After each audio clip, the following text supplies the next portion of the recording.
Welcome day. Women's day નિમિત્તે સુરતમાં કુકરી શોનું આયોજન કરવામાં આવ્યું હતું, જેમાં મોટી સંખ્યામાં મહિલાઓએ ભાગ લીધો હતો. આ કાર્યક્રમમાં વીટીવી પણ મીડિયા પાર્ટનર રહ્યું હતું. ત્યારે વુમન્સ ડે પર શું છે મહિલાઓના પ્રતિભાવો, આવો સાંભળીએ. ખૂબ જ પ્રેરણાદાયક પ્રોગ્રામ હતો, કારણ કે આવા નાના મોટા કાર્યક્રમોને કારણે મહિલાઓને ઘણી બધી પ્રેરણાઓ મળે છે અને તેને કારણે કદાચ કોઈક નિર્ણય નહીં કરી શકતી અથવા કોઈક મૂંઝવણમાં મુકાયેલી મહિલા હોય એ પોતાની મંજિલ મેળવી શકે છે. અને આવા પ્રેરણાદાયક કાર્યક્રમો થવા જ જોઈએ અને આને કારણે ઘણી સ્ત્રીઓ, ઘણી મહિલાઓ પોતે ન વિચારેલા કે ન ધરેલી મંજિલ સુધી પહોંચી અને કાર્ય કરી શકે છે. આ ટીમનો આજે ખૂબ ખૂબ આભાર માનીએ છીએ કે આજે ઘણા બધા કાર્યક્રમો બધા કરતા હોય છે, પણ વીટીવી કે જે મહિલા દિવસ, વિશ્વ મહિલા દિવસને આ રીતે ઉજવી રહ્યું છે એ માટે એમનો ખૂબ ખૂબ આભાર અને હંમેશ માટે આવા કાર્યક્રમો કરતા રહે એવું જણાવું. ખરેખર વીટીવી માટે હું બહુ પ્રાઉડ ફીલ કરું છું અને અમે સુરતની જે મહિલાઓ છે એ ખરેખર બહુ જ લકી છે કે આજે વીટીવી અમારા આંગણે આવ્યું છે અને આવીને આટલા સરસ મહિલાઓને પ્રોત્સાહન આપવા માટે આવા સરસ કાર્યક્રમ યોજે છે. ખરેખર આજનો વીટીવીનો કાર્યક્રમ જોઈને મને એવું થયું કે મહિલા દિવસ છે એ એક જ વર્ષમાં એક જ વાર નહીં, પરંતુ દરેક મહિનાની 8 તારીખે ઉજવાવો જોઈએ. આવા કાર્યક્રમોથી મહિલાઓ ખરેખર ઘણી આગળ આવી શકે છે અને અમુક જે મહિલાઓ છે જેના ઘરમાં ફક્ત એની ભૂમિકા કે રસોડા પૂરતી જ હોય છે, આવી મહિલાઓને પ્લેટફોર્મ પૂરું પાડતું જો કોઈ હોય તો વીટીવી. Love you VTV. આજે કાર્યક્રમ થયો એ બહુ સરસ હતો અને મહિલા માટે તો ઘણું જ ઉપયોગી છે, કારણ કે કુકિંગ ન હતો અને પ્લસ કે આ મહિલા વિશ્વ દિન છે એના માટે જે કાર્યક્રમ કર્યો, જે મહિલા નહીં બી કરતી હોય એ ઘરે હવે કરી શકશે. જેમ કે હું જ છું તો હું ઘણી આ નારી ઉન્નતિ મહિલા મંડળમાં આવી પછી જ આ બધું આગળ આવી, સ્પીચ આપતા શીખી, માઇક પર બોલતા શીખી. એટલે ઘણી લેડીઝો એવી હશે કે જે નહીં બોલતી હોય, અહીંયા બધાનું જોઈ અને બધું જ બોલતા શીખી હશે કે ના મારે પણ આમ કરવું જોઈએ અને નથી કરતી તો થોડી હવે હું હિંમત કરું અને હું આગળ આવું. વીટીવીએ જે આ કાર્યક્રમ કર્યો એના માટે ટુ ગુડ કે આના હિસાબથી બધી મહિલાઓ જોશે ટીવી પર અને એને બી એમ થશે કે અમે બી કઈ મંડળમાં રહીએ, કોઈ પ્રોગ્રામમાં જઈએ અને વીટીવીમાં અમે બી આવીએ. VTV is good. એકચ્યુઅલી હું લેડીઝોને એ શીખવાડવા માંગુ છું કે હું હોટેલ ઇન્ડસ્ટ્રીમાં વર્ક કરું છું એઝ અ શેફ. તો એઝ અ શેફ મારું વર્ક જે છે એ હોટેલ ઇન્ડસ્ટ્રીનું છે અને એવું થિંક હોય છે કે બધા બહારના સોસ છે ને હોટલમાં જો ટેસ્ટી બને છે. હું એક હેલ્ધી કોન્સેપ્ટમાં વર્ક કરું છું કે મારી કેટલી બધી રેસ્ટોરન્ટ સુરતની અંદર પણ હમણાં એક સ્ટાર્ટ થઈ છે મારી, કે જેમાં ખુદ મેં એક ગુજરાતની પહેલી રેસ્ટોરન્ટ લોન્ચ થઈ છે લાભ ફેમિલિયા કરીને. એમાં મેં ડાયટ ફૂડ લોન્ચ કર્યું છે. પબ્લિકનું એવું છે કે ડાયટ ફૂડ એટલે બોઇલ, સ્ટીમ ને મારે ડાયટ કરવાનું છે, પણ હું પબ્લિકને એ શીખવાડવા માંગુ છું ડાયટ એટલે વિથ ટેસ્ટ. આપણે ટેસ્ટ સાથે કોમ્પ્રો નથી કરવો, પણ ઇન્ગ્રીડિયન્ટ સાથે આપણે કોમ્પ્રો કરવો છે કે ચીઝની જગ્યાએ આપણે પનીરની જગ્યાએ શું આપણે લઈ શકીએ છીએ અને ટેસ્ટનો ટેસ્ટ તો એ જ રાખવો છે મારે, પણ ઇન્ગ્રીડિયન્ટ્સને લઈને મેં એને એક આફ્ટર કુકિંગ ન્યુટ્રિશન શું હોય છે એની, કે હોટલ્સમાં આપણે વારંવાર ખાવા જતા હોય છે ને આપણને એમ થાય છે મહિનામાં 4 વાર આપણે જમીએ છીએ, તો એકવાર હેલ્ધી ફૂડ ખાઈએ તો આપણું મંથલી બેલેન્સ ડાયટ ફૂડ થઈ જતું હોય છે. કે જે છોકરાઓ છે કે કોઈ પણ ફંક્શન હોય છે એ અત્યારે હોટલ્સની અંદર વધારે સેલિબ્રેશન થતા હોય છે બેન્ક્વેટની અંદર, તો હું એવું ઈચ્છું છું કે આ મેનુ મેં રાખ્યું છે એક બેન્ક્વેટમાં પણ તમે રાખી શકશો. મેં સિઝલરથી લઈને સ્ટાર્ટર સુધી પણ ડાયટની અંદર લઈ ગઈ છું કે પબ્લિકને ખબર પડે ડાયટ એટલે એવું નથી તમારે બોઇલ ખાવાનું છે, ટેસ્ટી ખાઓ અને હેલ્ધી રહો. હું વીટીવીને સૌથી થેન્ક્સ કહેવા માંગુ છું કે એ આવા પ્રોગ્રામ કરે છે. તો એક હાઉસવાઇફ છે તો વીટીવી એક ગુજરાતી ચેનલ છે અને દરેક હાઉસવાઇફ જોવે છે, તો એના સુધી આ દરેક મેસેજ પહોંચે છે કે અત્યારે એવું નથી કે વુમન્સ ક્યાં નથી. એક મેં ગુજરાતની અંદર એવું પ્રૂવ કર્યું છે કે લેડી હોટલની અંદર પણ વર્ક કરી શકે છે, કારણ કે વુમનની અંદર એટલો પાવર છે કે જો એ ઘર સંભાળી શકે, ઘરનું કિચન, તો હોટલનું કિચન કેમ ન સંભાળી શકે. અને વીટીવી એવું માધ્યમ છે કે જે ગુજરાતની દરેક લેડી જુએ છે, એના કુકિંગ શો આવતા હોય છે, એના ન્યૂઝ આવતા હોય છે. તો આ એક એવું સરસ સેન્ટર મારા માટે પણ મળી ગયું કે મને જોઈને કેટલી લેડીઝ એન્કરેજ થશે કે અમારે આ ફિલ્ડમાં આગળ જવું છે ને એના માટે વીટીવીએ મને સિલેક્ટ કરીને એની માટે હું એમને થેન્ક્સ કહેવા માંગુ છું. જે સવારથી ઉઠીને ઘડિયાળના કાંટે કામ કરી રહ્યા છો અને હસબન્ડને અને બચ્ચાઓને જેટલા આગળ વધારો છો તો એની પાછળ હંમેશા પીઠબળ એક સ્ત્રીનું જ રહે છે. સ્પેશિયલી સુપરમોમ થયા બાદ એટલે જ્યારે 13,500 સ્ત્રીઓમાંથી હું સિલેક્ટ થઈ અને ઇન્ટરનેશનલ લેવલ પર એઝ અ ડાન્સર વિખ્યાતિ થઈ, તો એક વસ્તુ કહી શકું કે મારા સપોર્ટમાં મારા હસબન્ડ, મારું ફેમિલી અને મારું બચ્ચું હતું. તો એકવાર તમે હિંમત કરો. આઈ નો કે ઘણા લોકોના ઘરમાં એવું હશે કે તને નહીં સમજ પડે, તું બેસી જા, તું કેમ બોલી, તને નહીં ખબર પડે. એ નોર્મલી ઘરમાં ચાલતું જ હોય, પણ એકવાર હિંમત કરો અને બહાર નીકળવાની કોશિશ કરો તો જગ આખું આપણું ખુલ્લું જ છે અને એમાં આપણી પાંખ કેટલી જોરદાર છે કે આપણે કેટલી ઊંચી ઉડાન ભરી શકીએ. હવે સ્ત્રી એટલે શું? આપણે એવું કહીએ કે સ્ત્રી પુરુષ સમોવડી હોવી જોઈએ, ઇક્વલ. કોઈ ગ્રાફ અપ કે ડાઉન નથી. પુરુષ એની જગ્યા પર છે, સ્ત્રી એની જગ્યા પર છે. તો સ્ત્રીની કેપેસિટી શું છે?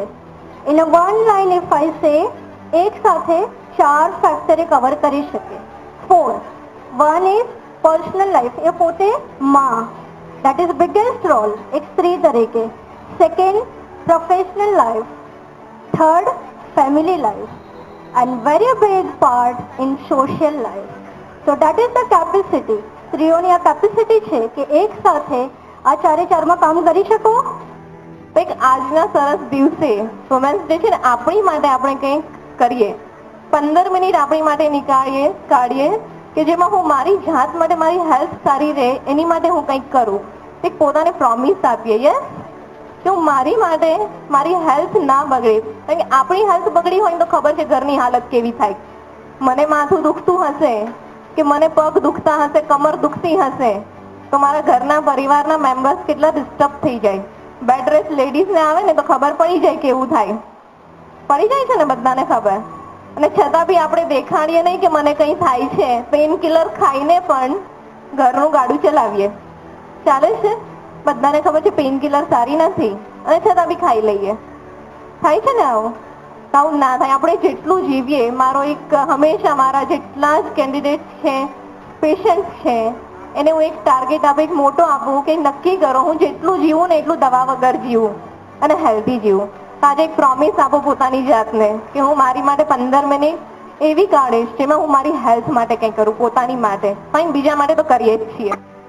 आई थिंक हम वो सारे रोल्स अपनी लाइफ में जीते हैं कभी ना कभी, with our kids, with our in laws, with our whatever जिनसे भी हम मिलते हैं. और इन माय ओपिनियन अगर आप अपने सारे role, even being a housewife भी हम अच्छी तरह से निभाते हैं, then you are a successful woman. Not necessary कि वी शुड वर्क समवेयर, हमको बाहर जाना ही है, काम करना ही है. It is not necessary.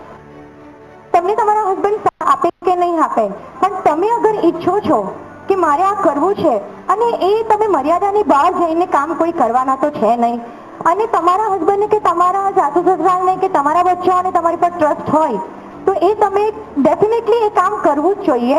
અને સાથ નહીં પણ હોય તો તમે એને એક સવાલ કરી શકો છો કે હું જે મારું કામ કરું છું એ એક સાચી રીતે કરું છું અને મર્યાદાની બહાર નહીં જઈશ, એનું હું તમને ગેરંટી આપું છું. તો તમે કોઈ પણ વસ્તુ ઈચ્છો એ તમે કરી શકો છો. અમે ઘરનું કામ ઓછું કરીએ છીએ અને બહારનું કામ વધારે કરીએ છીએ. તમે ઘરનું કામ અમારાથી 10 ગણું વધારે કરો છો. અમારા કરતાં વધારે ટફ જોબ તમારી છે હાઉસવાઈફની. મારા કરતાં એક મોટી મારી બેન છે, એ મારા કરતાં 10 ગણું 1000 ગણું કામ વધારે કરે છે. પણ મને એવું લાગે છે કે મારા કરતાં સક્સેસ વુમન એ છે. મને એવું ફીલ થાય છે ઘણી વાર.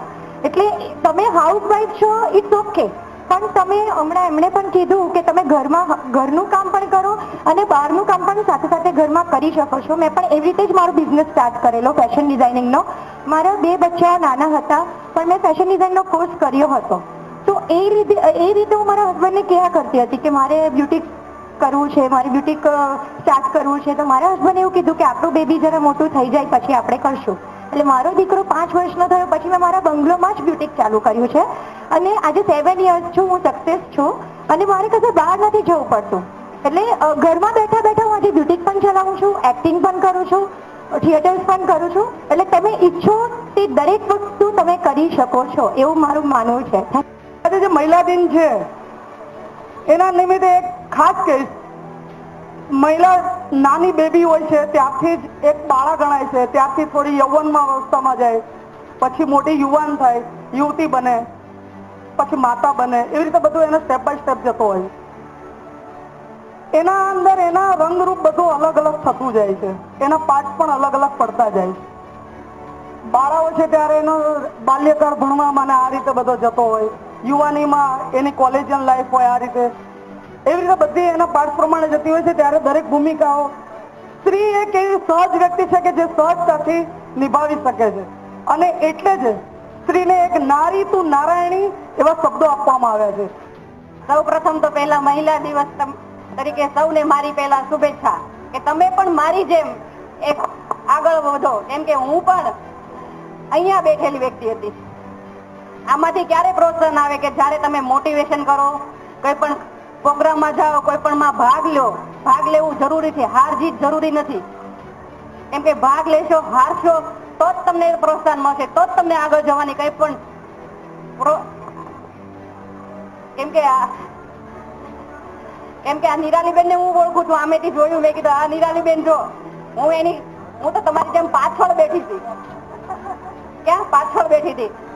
આ આગળ આવવાનું કારણ શું છે? હું પણ કોઈ પણ પ્રોગ્રામમાં ભાગ લેતી, ભલે મને આવડે ન આવડે એનું કારણ નો રીઝન નો જોતી. કેમ કે મારી જેમ પણ તમે બોલતા શીખો પેલા પ્રોગ્રામમાં અને આગળ વધો એવી મારી શુભેચ્છા. 10 મિનિટ કાચમાં જોઈને પોતાની જાતને સાંભળવાની છે. કોને? આજે આપણે એમ કહીએ છીએ સ્ત્રી પુરુષ એક સમાન, પણ સોરી પુરુષ, મારું માનવું એમ છે કે પુરુષ કરતા સ્ત્રી એક સ્ટેપ આગળ. કેમ કે આજે એક સ્ત્રી છે ને પુરુષને જન્મ આપી શકે છે, રાઈટ? પુરુષ નહીં, સ્ત્રી એક પુરુષને જન્મ આપી શકે છે. એટલે હું તો એવું માનું છું કે સ્ત્રી એટલે એમાં બધી જ આવડત હોવી જોઈએ, અને એની ખુમારી બી આપણે જજુંબીને એનો ઉપયોગ કરવાનો છે. ઘરમાં બેસી નથી રહેવાનું. પુરુષ સાથે મળીને રોજગારીથી માંડીને બચ્ચાઓનું લાલન પાલન, સારા સંસ્કાર, વડીલોને સાચવણી અને સમાજ માટે ઉપયોગી થાવ એવી મારી આ મહિલા દિન નિમિત્તે સૌને અપેક્ષા. મહિલા છે એનામાં દરેક શક્તિ રહેલી છે. એવું નહીં કે કોઈ રાજકીય ક્ષેત્રે છે, કોઈ બિઝનેસમાં છે એ જ આગળ છે.